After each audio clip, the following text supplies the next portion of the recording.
Good morning, ladies and gentlemen.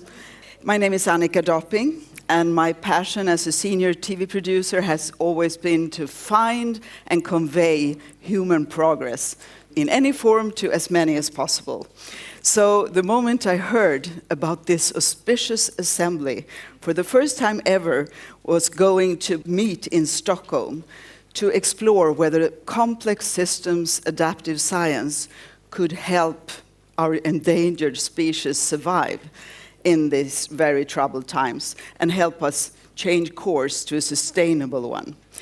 I started my endeavor to see how can we share this with the public.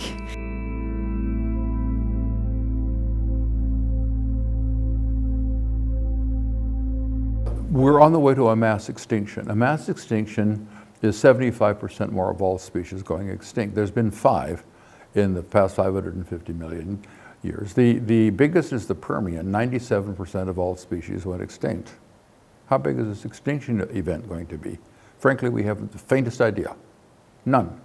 And meanwhile, our economy is growing at 4% and will be 10 times larger, invading every habitat on the planet, moving species from one to another environment. And sometimes they fit in, the species fits into the new environment. Sometimes it wreaks havoc on that new environment.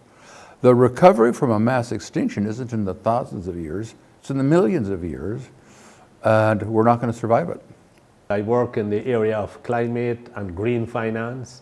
How do we redirect financial flows so they will have less impact on the climate change and on the environment, but also how do we study the impacts of climate change on the financial system, whether they be national or global, so that we might maintain a stable financial system which does not disrupt the climate as it's doing right now. The value system isn't about being right or wrong. It's about righting yourself like a captain would right his sailboat to the winds of change. Given what we already have, we have a United Nations that is very imperfect. It's still nation states struggling with each other for national interest. How do we take that connection to the next level and build an effective system of governance at the global level? If we want to solve climate change, for instance, we need to be able to legislate the release of greenhouse gases around the world to equitably share the effort of coming back down to what the planet says must be our limit to avoid catastrophic climate change.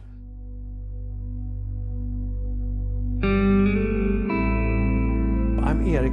I'm a businessman working in large corporations in 30 years in an international arena. So I come to this conference with a little bit of a different background. I haven't been a climate activist in any way since maybe a month ago. But I heard about this 4 weeks ago. We got the opportunity to set up this conference in Stockholm, and I was part of it and been helping out different ways. And now I'm engaged. I'm awakened for this really important knowledge. And I'm really thrilled, but I'm also a bit burdened because it's a heavy burden to carry this knowledge.